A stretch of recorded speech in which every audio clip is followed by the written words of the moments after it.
Saudara sekalian, selama ini kalau kita berbicara mengenai hukum, maka pada umumnya asumsi orang tertuju pada peraturan, perintah, syariat, atau aturan. Padahal berbicara mengenai hukum, saudara, tidak hanya bertalian dengan peraturan atau perintah, tetapi juga bertalian dengan kodrat. Kalau selama ini kita mendengar kata hukum Archimedes, hukum gravitasi, maka kata hukum di sini tentu tidak berelasi dengan perintah, tetapi lebih berarti kodrat, mekanisme yang sudah pasti. Hukum gravitasi misalnya, saudara, hukum yang menyatakan bahwa jika benda lepas dari kedudukannya tanpa topangan, maka ia akan jatuh. Orang sadar, tidak sadar, mengerti atau tidak mau mengerti, harus tunduk pada hukum gravitasi ini.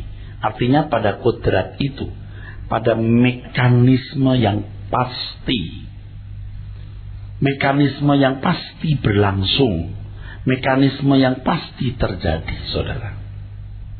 Nah, orang-orang Kristen yang baru belajar kekristenan atau yang masih bernuansa agama, pada umumnya orientasi berpikirnya adalah orientasi berpikir hukum sebagai perintah. Jangan begini, jangan begitu. Tetapi orang Kristen yang bertumbuh dewasa, yang disetting Tuhan untuk mengenakan kodrat ilahi atau mengambil bagian dalam kekudusan Allah, memahami kata hukum tidak lagi sekedar perintah, tetapi kodrat, mekanisme yang pasti harus terjadi atau berlangsung. Kalau berbicara mengenai hukum Allah, maka asosiasinya bukan hanya tertuju pada perintah, tapi pada hakikatnya, natur Allah. Bicara soal kekudusan, Alkitab mengatakan kita sebagai orang percaya harus mengambil bagian dalam kekudusan Allah. Nah, kekudusan Allah bagi orang-orang beragama pada umumnya, dan menurut saya sebagian orang Kristen juga masih memiliki alam berpikir itu, kekudusan Allah itu adalah kekudusan melakukan hukum. Kekudusan di sini diukur dari melakukan perintah. Tidak salah sih, tapi tidak tepat. Mengambil bagian dalam kekudusan Allah, saudaraku sekalian, maksudnya adalah mengenakan kodrat ilahi. Kekudusan Allah di sini tidak diukur dari melakukan hukum-hukum yang tertulis, tetapi melakukan kehendaknya. Apa yang dipandang Tuhan baik, apa yang dipandang Tuhan berkenan dan yang sempurna. Jadi kalau mengambil bagian dalam kekudusan Allah artinya memiliki natur ilahi, sama dengan mengenakan kodrat ilahi. Kodrat itu natur, saudaraku, ya.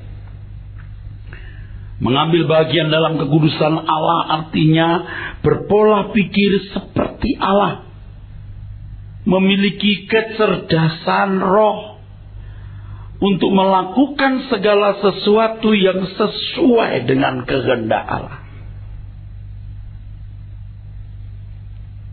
Apa itu kekudusan Allah? Kenapa Allah kudus? Kalau Allah bertindak adil, bertindak benar, bukan karena ada hukum yang mensubordinasi, membawahi Allah, seakan-akan ada institusi di atas Allah. Allah kalau berlaku benar, berlaku adil, karena memang hakikatnya benar, hakikatnya adil. Bukan karena hukum yang membawahinya. Bukan karena tekanan hukum atau perintah. Allah berlaku benar dan adil. Karena memang hakikatnya adalah benar dan adil. Sehingga Allah bisa berkata, I am the law. Akulah hukumnya. Nah, orang Kristen yang dewasa juga diajar Tuhan demikian. Hidup dipimpin oleh Roh supaya kamu tidak hidup di bawah hukum Taurat. Artinya, kamu bisa berlaku adil dan benar bukan karena hukum yang membayang-bayangi, tetapi karena hakikatmu adil dan benar. Seperti Roh. Sehingga kalau Allah berkata, I am the law, orang percaya yang dewasa berkata, the Lord is my law. Jadi bicara mengenai hukum, saudara, jangan hanya dikaitkan dengan perintah, tapi juga harus dipahami sebagai kodrat, sebagai mekanisme yang memang demikian berlangsung atau terjadi. Kalau berbicara mengenai hukum Allah, mari kita bukan hanya bicara soal perintah-perintahnya, tapi juga belajar mengenai hakikatnya, kodratnya, naturnya. Nah, sebagaimana alam fisik ini ada banyak hukum, saudaraku. Dan mau tidak mau alam fisik harus tunduk pada hukum yang telah ditetapkan oleh Allah. Tadi saya singgung 2 hukum, ya. Archimedes, hukum gravitasi, dan masih banyak hukum-hukum lain. Nah, di dalam area rohani, dalam kaitan hubungan antara Allah yang Maha Kudus dengan makhluk mulia yang disebut manusia, juga ada hukum-hukum, bukan perintah loh. Ingat, yang itu juga harus dipahami, saudaraku. Yang itu juga harus dimengerti dengan benar. Dan tidak berlebihan kalau saya harus mengatakan untuk memahami hukum-hukum kehidupan tersebut, yang pasti bertalian dengan hakikat Allah dan hakikat manusia atau spiritual realm, wilayah rohani. Orang membutuhkan kecerdasan. Ada plus pewahyuan. Sebab tidak dinyatakan secara eksplisit di dalam Alkitab. Nah, bagi saudara-saudara yang tidak trust, tidak percaya terhadap pemberitanya atau pengajarnya, ya mulai melipat dahi dan berkata, masa begitu? Oleh sebab itu memang perlu landasan berpikir yang cukup, sehingga saudara bisa diajak berbicara mengenai hukum-hukum ini, saudara. Ya, hukum-hukum ini. Selain kecerdasan, tentu kecerdasan rohani, di mana seseorang telah memiliki kapital, modal, bekal yang cukup, memahami banyak aspek-aspek dalam Alkitab, ya. Tetapi juga membutuhkan pewahyuan. Nah, yang kedua ini mahal harganya, saudara. Ya. Tidak bisa dibeli di sekolah Alkitab, atau didapat lewat sebuah barter, ya, di sekolah kehidupan. Jelasnya kalau orang masih materialistis, dia tidak bisa mendapat pewahyuan ini. Nah ini saja saudara mulai berkata masa. Nah ya kan? Nah, masa gitu. Itu mah bolehnya ngomong Pak Era sekali. Oke. Makanya harus sering-sering mendengar kebenaran, di suara kebenaran, sampai saudara berkata, yang ini belum pernah saya dengar. Yang ini di buku manapun tidak ada. Yang ini biasanya saya pahami sederhana, kok jadi tidak sederhana. Yang selama ini sangat rumit, ternyata tidak rumit. Ini logis sekali. Lalu, yang paling penting ini mengubah saya.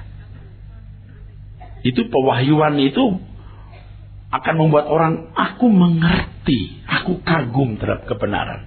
Nah, pewahyuan ini membutuhkan harga mahal lewat barter tadi, saudaraku. Ya, itu tidak ditentukan oleh berapa tinggi sekolahmu atau berapa lama engkau sudah ikut pendalaman Alkitab, ya, sudah berapa lama sudah ikut som atau berapa banyak som yang Anda ikuti, tidak ditentukan oleh itu.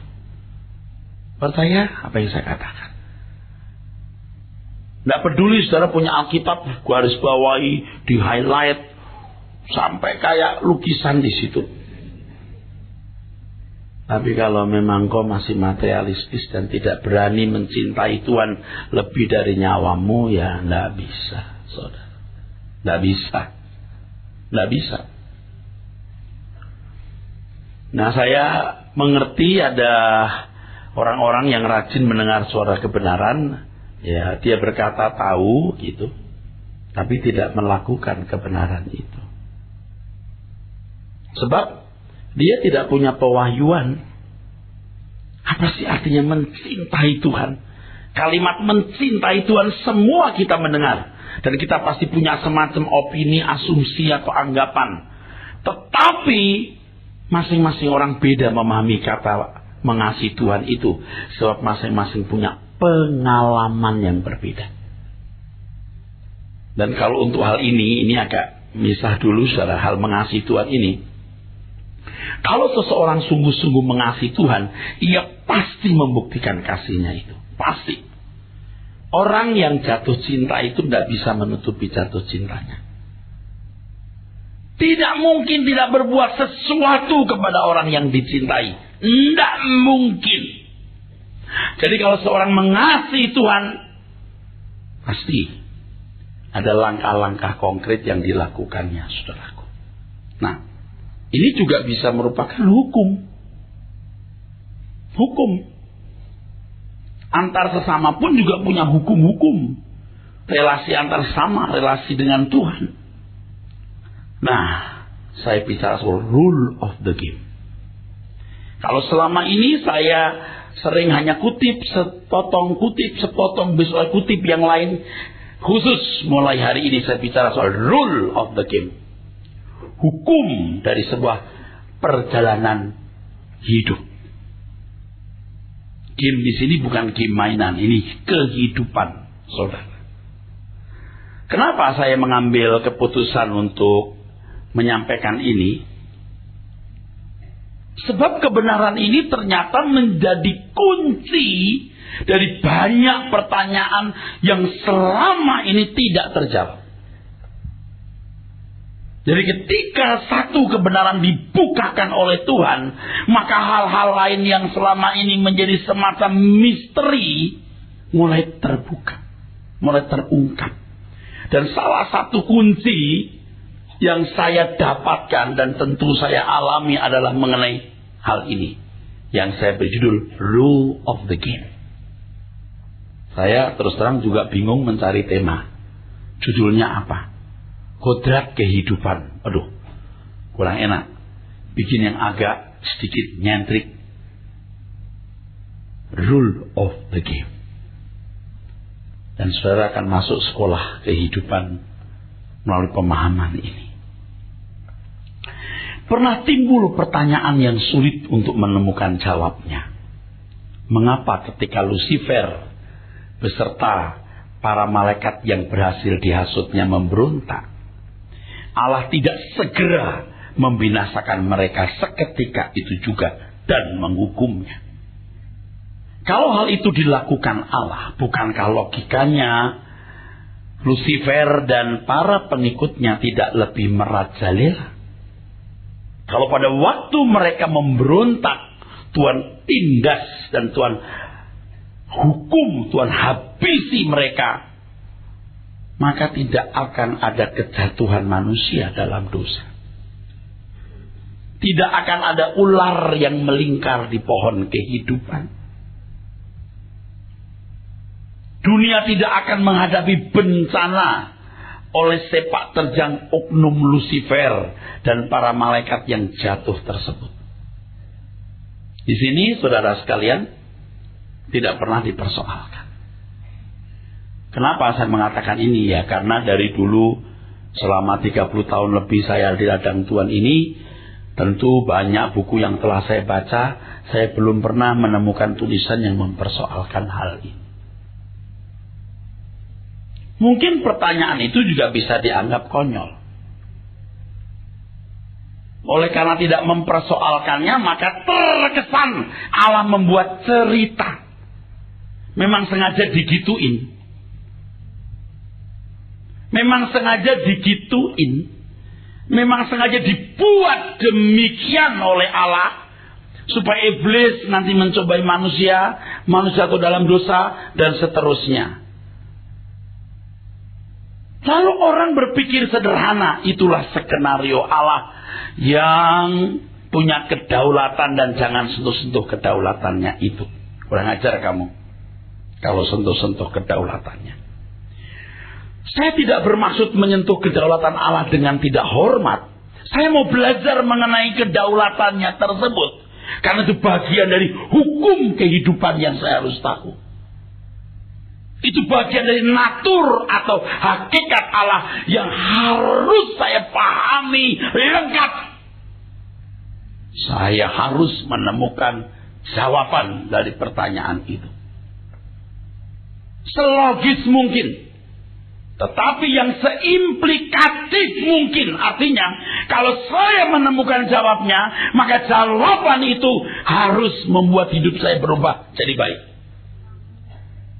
Jadi bukan hanya menjadi konsumsi pikiran kita, bukan hanya memenuhi rasio kita dan menambah lembar buku yang ditulis dan banyaknya perkataan yang kita ucapkan dalam diskusi, tetapi mengubah hidup. Mengubah hidup supaya kita kembali kepada rancangan semula Allah atau tujuan awal manusia diciptakan oleh Tuhan. Tentu itu. Jawabannya bukan hanya selogis mungkin, logis Alkitabiah ya, bukan logis yang lain ya. Anda jangan salah, kalau saya bilang selogis mungkin, tentu logis dalam konteks lingkaran Alkitab, bukan sekedar logika umum. Saya bicara ini sudah dalam satu lingkaran kehidupan anak-anak Allah yang memang mindsetnya harus dibangun dari Alkitab sebagai satu-satunya narasumber kebenaran. Selogis mungkin, tetapi seimplikatif. Jadi ada keterkaitan dengan hidupku hari ini. Dan harus aplikatif untuk kemudian bisa membuat hidup saya berubah.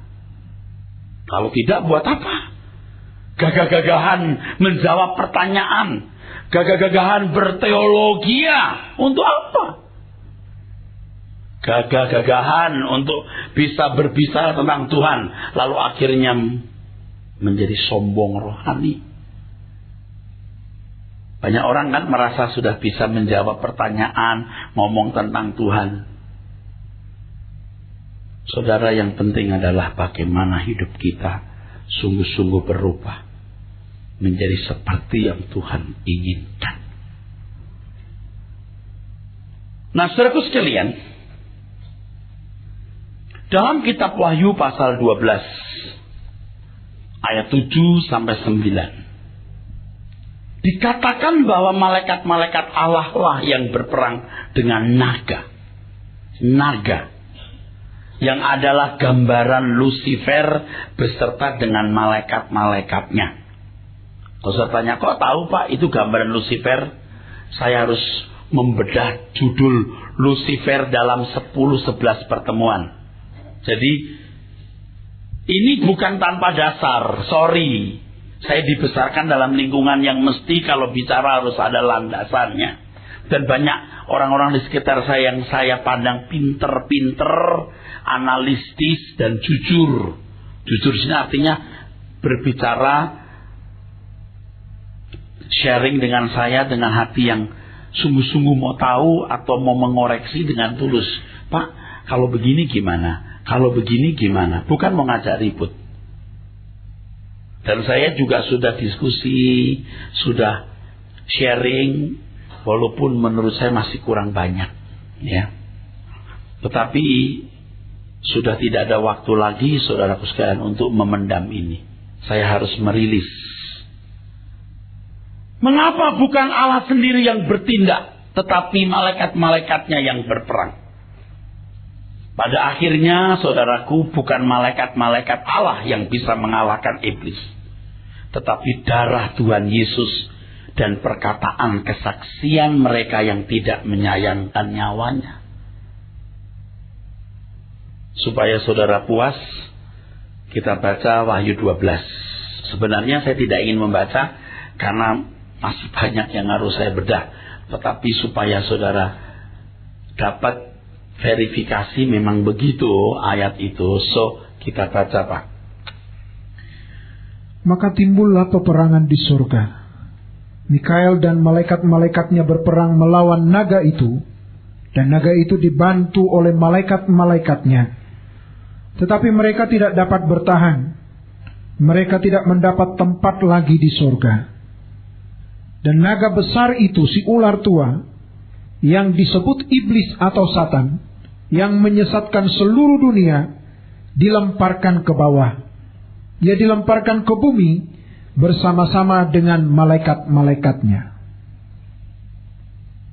Terus, dan aku mendengar suara yang nyaring di sorga berkata, sekarang telah tiba keselamatan dan kuasa dan pemerintahan Allah kita, dan kekuasaan Dia yang diurapinya, karena telah dilemparkan ke bawah pendakwa saudara-saudara kita, yang mendakwa mereka siang dan malam di hadapan Allah kita. Dan mereka mengalahkan Dia oleh darah anak domba dan oleh perkataan kesaksian mereka, karena mereka tidak mengasihi nyawa mereka sampai ke dalam maut. Saudara, ayat-ayat ini memuat pesan-pesan yang luar biasa. Ditegakkan pemerintahan ke atas orang yang diurapinya. Ini sejajar dengan perkataan Tuhan segala kuasa di surga di bumi dalam tanganku. Nah, sebelum itu di tangan siapa? Kan banyak pertanyaan yang muncul dan sejauh ini saya sudah mulai bisa menjawab, saudaraku. Ya.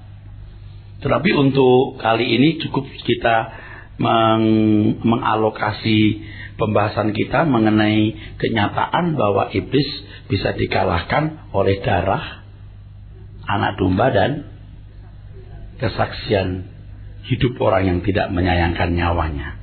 Saudara, jangan terjebak dengan urut-urutan kalimat. Seakan-akan di atas dia sudah dikalahkan. Bukan. Dikalahkannya jawabnya di bawah. Kenapa bisa kalah? Karena di bawah. Oke? Ya. Jadi pada prinsipnya jelas sekali bahwa Allah Bapa tidak segera membinasakan Lucifer yang memberontak di surga ketika mereka melawan Allah Bapa. Jawaban dari pertanyaan ini akan saya jawab panjang lebar di pertemuan-pertemuan berikut. Ya. Mengapa demikian, saudaraku? Ya. Mengapa demikian? Itu akan saya jawab nanti di jam-jam yang panjang, ya. Karena ini berseri. Pertanyaan yang senada dengan hal ini untuk bisa membantu kita memahami mengenai adanya hukum kehidupan. Ingat, hukum bukan dalam arti perintah, tetapi kodrat atau mekanisme yang demikian, yang pasti terjadi demikian. Pertanyaan yang senada dengan hal tersebut adalah, mengapa ketika Adam berbuat dosa Allah tidak segera mengampuni seketika itu juga, sehingga masalah dosa manusia segera bisa ditanggulangi atau diselesaikan?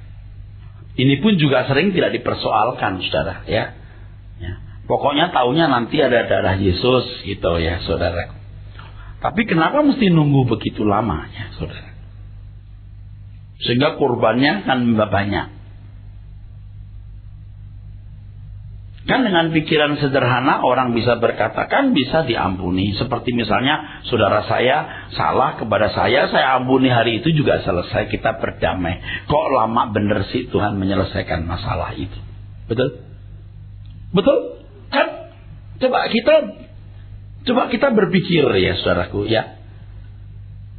Dengan pikiran wajar yang tidak memahami hukum kehidupan, kodrat Allah, natur Allah gitu.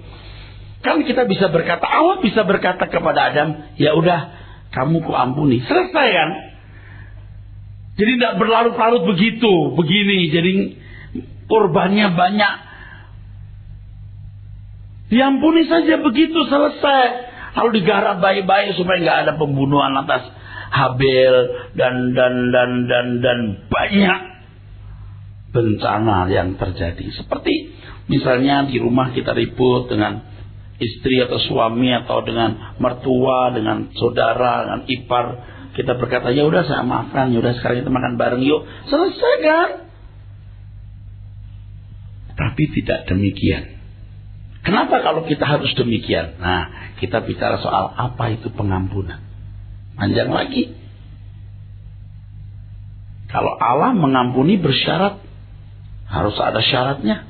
Kalau tidak bersyarat, karena kamu tidak berhak menghukum dan menghakimi, dan kamu juga tidak menebus dosa manusia kok. Beda kan?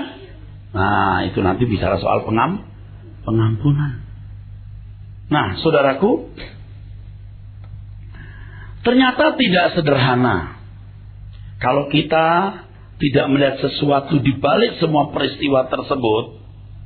Ya, peristiwa tersebut itu peristiwa-peristiwa yang tadi juga saya singgung, mengapa Allah tidak langsung membunuh Lucifer.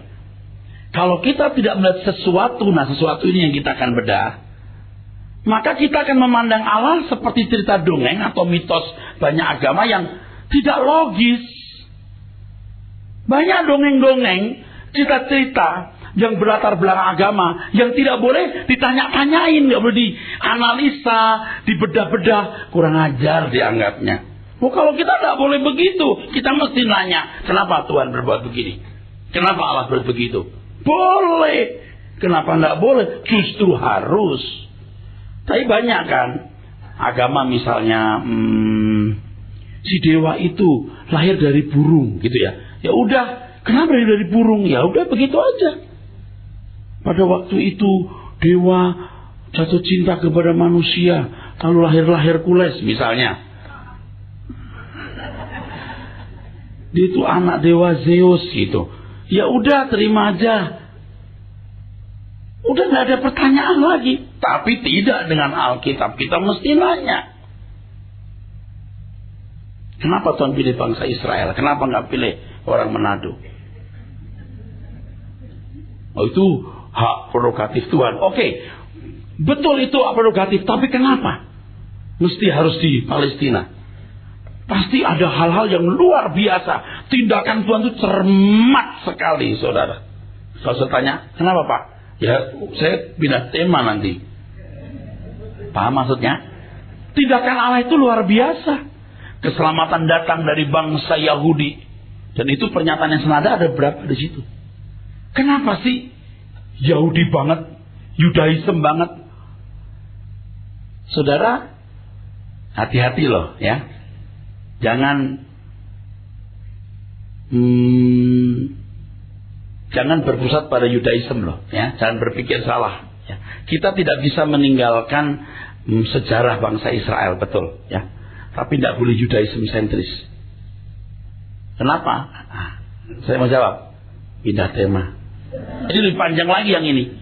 Yang individu lebih panjang. Relasi kita dengan Yahudi itu di mana? Kenapa disebut Ibrani? Kenapa disebut Israel? Kenapa Yahudi? 3 sebutan ini saja punya latar belakang. Bisa jawab? Indah tema. Saya bisa menjawab kenapa Yahudi, kenapa Israel, kenapa Ibrani. Punya makna nggak Pak itu? Ya nggak terlalu, tapi lumayan. Kalau bicara soal Israel, itu nasionalisme. Saya jawab aja itu. Yang lain, besok lain beda. Nasionalisme negara Israel? Enggak. Nasionalisme yang gimana? Nah, nanti ada lagi. Pandangan secara dalam lingkungan sekuler, lalu dalam lingkungan rohani. Itu pindah tema kan baru begini ada tema nih. Karena Paulus juga menggunakan kita Israel. Tapi kita bukan Israel yang sekarang sedang ribut dengan Palestina. Oke, saya teruskan. Harus logis. Artinya logis di situ masuk akal dan tidak berbenturan, tidak friksi dengan kebenaran-kebenaran yang ada di seluruh Alkitab. Makanya orang kalau mau mengerti hakikat Allah harus mengerti seluruh Alkitab. Nah, ini kerja keras. Di balik fenomena-fenomena ini, kita memperoleh suatu hukum kehidupan yang luar biasa. Sekaligus kita menemukan hakikat Allah yang maha terhormat dan maha agung. Percaya, dengan belajar kebenaran-kebenaran ini, memahami hukum-hukum kehidupan ini, kita akan lebih mengasihi dan menghormati Tuhan. Tahu nggak anak kecil yang bodoh? Dia naik meja, dia nggak tahu itu meja bisa terguling, dan kalau terguling dia mesti jeblok. Dia tidak menghargai hukum gravitasi, maksud saya, karena nggak tahu. Mesti diajari. Demikian pula dengan kebenaran ini. Fisik kita pun juga terikat dengan hukum, betul? Kebanyakan garam jadi apa, kebanyakan gula jadi apa, banyak tidur jadi apa, kurang tidur jadi apa. Betul nggak saudara? Ini pun juga terikat dengan hukum. Anda nggak boleh suka-suka loh. Nah, kalau tidak mengerti hukum kehidupan secara fisik, akibatnya negatif, rugi, celaka. Kalau tidak mengerti hukum kehidupan, sama. Makanya kalau kita mau punya kehidupan yang berkualitas, harus mengerti hukum-hukum itu. Dan hukum-hukum yang kita pahami itu, percayalah, buktikan nanti ya, kita akan lebih mengasihi dan menghormati Allah. Setiap kesalahan harus ada sanksinya. Nah, ini bicara soal kenapa Allah tidak langsung mengampuni Adam. Allah memang kasih dan penyayang, tetapi Ia juga Allah yang adil. Allah yang tidak mungkin menyangkali hakikat keadilannya.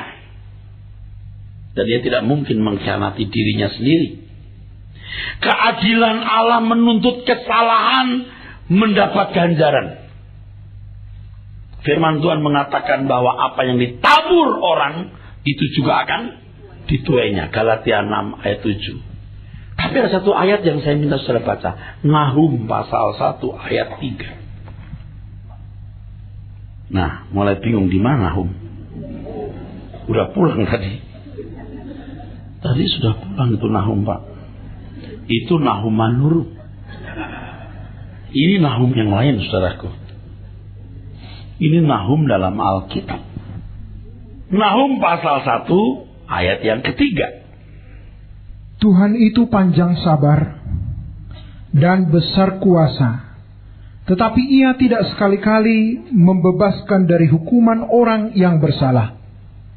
Ia berjalan dalam puting beliung dan badai, dan awan adalah debu kakinya.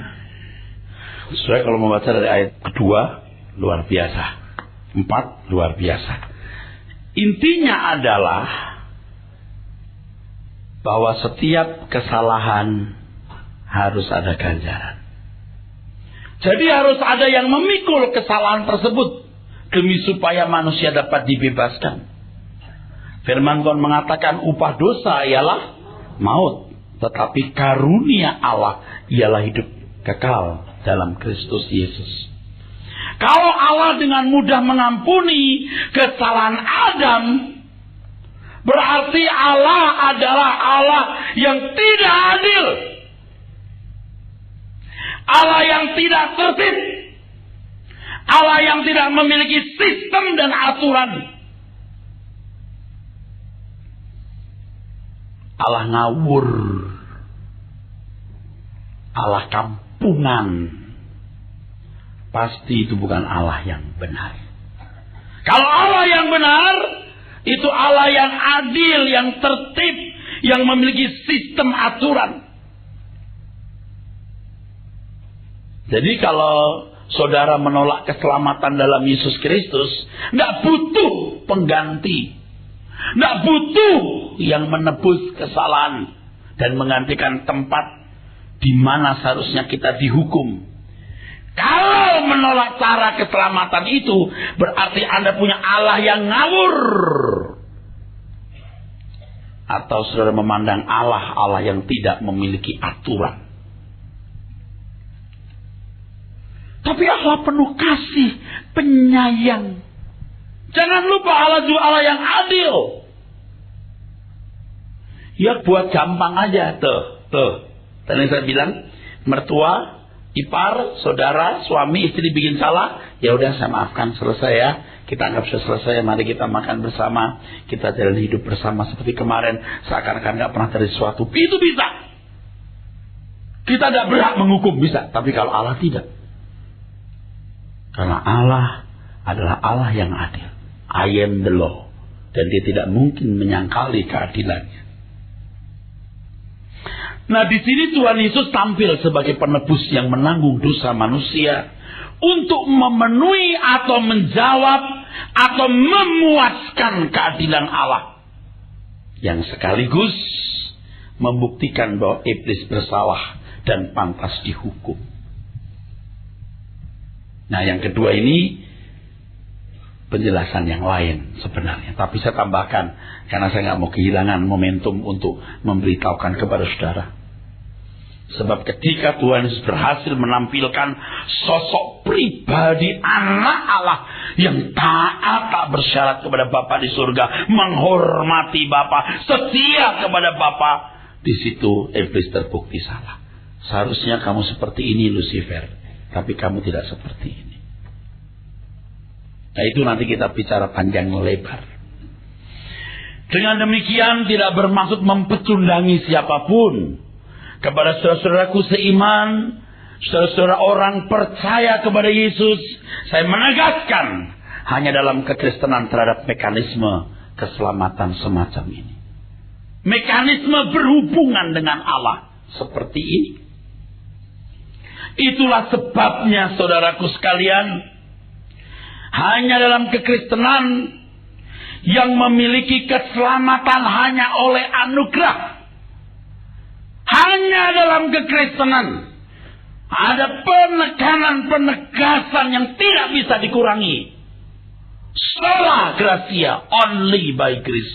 Keselamatan hanya oleh anugerah. Dan anugerah itu adalah pemberian anak tunggal Allah untuk menggantikan tempat kita yang seharusnya dihukum. Tapi, tetapinya, jangan hanya sampai di situ. Udah digantikan tempat saya, bebas. Nanti dulu, kamu harus diperbaiki. Kamu harus dikembalikan kepada rancangan semula. Tujuan awal Allah menciptakan manusia. Dan itu tidak otomatis. Makanya Tuhan berkata, ikutlah aku. Hiduplah dengan cara hidupku.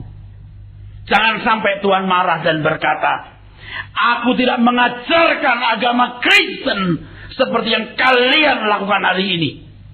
Yang kuajarkan adalah hidupku. Sebab dia menebus kita untuk memperbaiki kita. Dia membenarkan kita supaya kita bisa benar-benar menjadi benar. Dia menyucikan kita supaya kita benar-benar menjadi suci. Dengan hal ini kita mengerti mengapa keselamatan tidak ada di dalam siapapun juga selain di dalam Dia. Di dalam Yesus Kristus. Sebab di bawah kolong langit ini tidak ada nama lain yang diberikan kepada manusia yang olehnya manusia dapat diselamatkan. Hanya dengan jalan penebusan dosa yang dikerjakan oleh Tuhan Yesus, manusia memperoleh pengampunan. Nah, ini hukum keadilan. Hukum ini yang menggiring kita kepada keselamatan yang benar. Keselamatan oleh anugerah. Nah, kalimat keselamatan oleh anugerah atau selamat oleh anugerah harus dijelaskan juga dengan benar secara dewasa. Kok pakai kata sedewasa, Pak? Ya, banyak orang menjelaskan tidak secara dewasa. Pokoknya masuk Kristen, belajar Kristen, kerja, udah selamat. Itu cara yang gak dewasa. Selamat itu apa dulu? Ke gereja itu mau apa? Menyanyi itu yang bagaimana? Menyembah Tuhan itu yang bagaimana? Nah, harus diajarkan. Jangan hanya muncul di gereja, nyanyi, ngaku Kristen, sudah dibaptis, ikut persembahan kudus, sudah selamat. Nah, itu cara menjelaskan keselamatan oleh anugerah dengan cara yang tidak dewasa. Tapi itu bisa dimengerti untuk orang-orang Kristen baru. Saya tidak katakan itu salah, hanya tidak tepat. Mekanisme keselamatan dalam kekristenan adalah mekanisme yang logis. Setuju? Setuju? Jujur. Amin. Adil, betul. Dan cerdas. Cerdas. Sebab pernik-perniknya itu mesti dibedah. Dan kita harus mempertanggungjawabkan setiap pernyataan anugerah itu apa, keselamatan itu apa, keselamatan anugerah itu apa, kenapa ditebus, dan seterusnya. 70-80 tahun umur hidup kita harus belajar dengan benar hal itu.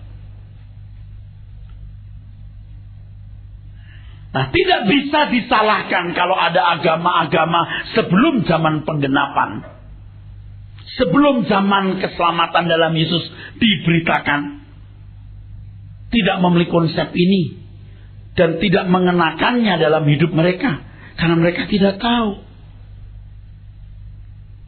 Tetapi kalau ada manusia yang hidup pada zaman anugerah atau zaman penggenapan ini, mendengar Injil tetapi berusaha membangun kebenarannya sendiri, maka ia akan menjadi alat Lucifer yang menyerang kebenaran. Menyerang kebenaran. Dan yang menyerang itu bisa dari luar, juga bisa dari dalam. Paulus mengatakan, aku ini diserang oleh mereka yang di luar gereja, juga di dalam gereja. Nah, saya sudah catat juga ayatnya. Tuhan mengatakan, kalau kamu tidak melihat, kamu tidak salah. Tapi kalau kamu berkata melihat, kamu tidak percaya, kekal dosamu.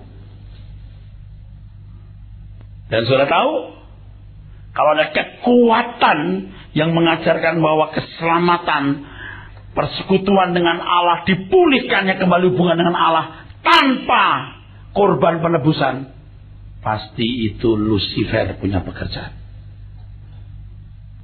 Alkitab mengatakan tidak punya anak, tidak punya bapak. Sebab bisa punya bapak karena ada anak. Anak itulah yang menggantikan tempat kita menjadi jalan seseorang sampai kepada Bapa. Saudaraku sekalian yang kekasih, ini hukum. Kalau anak-anak sekolah minggu, remaja, pemuda, sudah diajar hal ini, dia tidak mungkin pindah agama. Sebab ajaran ini sudah logis, jujur, adil, dan cerdas. Ngerti bahwa keselamatan itu apa? Kenapa mesti ada pengganti kita dan seterusnya? Kenapa Adam tidak langsung diampuni? Ini harus sudah mulai diajarkan kepada anak-anak sekolah minggu. Apalagi remaja yang sudah SMP, SMA. Wah, tentu kepada pemuda dan dewasa muda, saudara. Jangan cuma Yesus gembala yang baik sambil pegang tempe. Nggak boleh nyontek ya.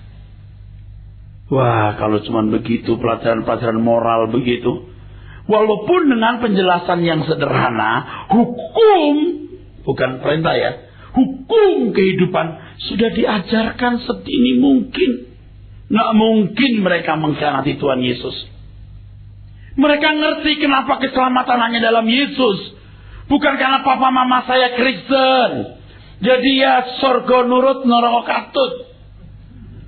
Ke surga ikut, ke neraka ke bawah, gitu maksudnya. Tapi ngerti kenapa dia satu-satunya jalan keselamatan. Karena harus ada proses penebusan. Harus ada proses pengganti. Coba kalau pembicara remaja pemuda nggak pernah dengar suara kebenaran, saya nggak tahu dia ngajar apa. Nah, ini hukum kehidupan yang harus dipahami. Hukum tidak bertalian dengan perintah-perintah semata, tapi kodrat, mekanisme yang permanen demikian. Bersama saya, saudara, Anda bisa mengerti? Ini baru penjelasan awal. Di berikutnya kalau sudah mendengar terus, saudara terbang bagi Raja Wali. Wah, terus menuju kemuliaan. Nah, kalau selama ini kan kita dengar firman. Karena firman yang mana? Seperti orang ini makan apa? Harus mengkonsumsi yang jelas. Kenapa keselamatan dalam Yesus hanya oleh anugerah? Mengapa harus ada penebusan? Saudara, ini jawabnya. Hukumnya begitu. Nah, dari perjalanan sejarah kehidupan manusia, saudara, di mana tindakan-tindakan Allah tercatat dalam Alkitab dengan jelas, dapat ditarik suatu kesimpulan seperti yang tadi telah saya sebut-sebut, bahwa Allah tidak bertindak tanpa aturan. Dia adalah Allah yang adil, Allah yang cerdik, Allah yang memiliki sistem dan aturan, dan Allah yang punya integritas sempurna. Artinya, ia tidak mungkin menyangkali hakikat dirinya. Kalau kita kan masih bisa bilang gini, sebenarnya saya nggak setuju tapi nggak enak saya. Ya, lo. Kalau Tuhan nggak bisa enak nggak enak, mesti begini, karena integritasnya tinggi. Kalau kita kan masih bisa gitu tuh manusia, itu pun juga nggak boleh mestinya.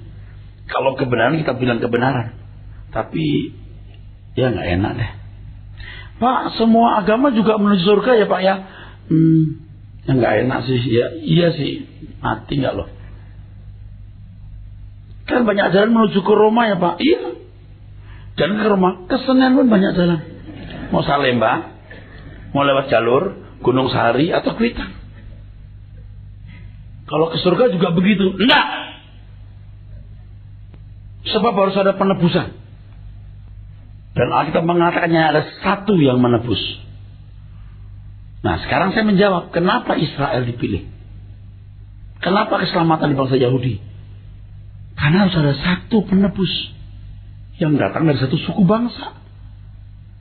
Seandainya Kasino Kasiman atau Tukijo yang mati disalib, nah, makanya kenapa orang Jawa dipilih jadi umat pilihan? Tapi masalahnya Tuhan memilih bangsa Yahudi. Apa Pak keistimewaan bangsa itu? Saya kalau jawab nanti kita pindah tema. Ini ada satu sedikit, walaupun nggak menyentuh dalam, saya singgung.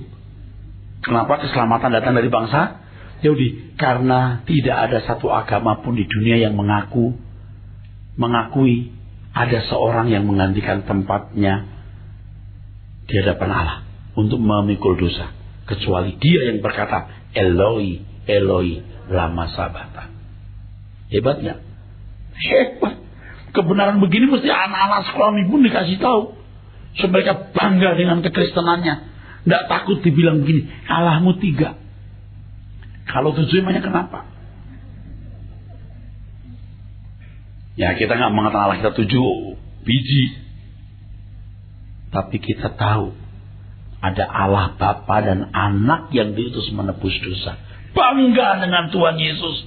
Dia Allahku, dia Tuhanku. Kenapa disebut Tuhan? Karena begini. Dijelaskan.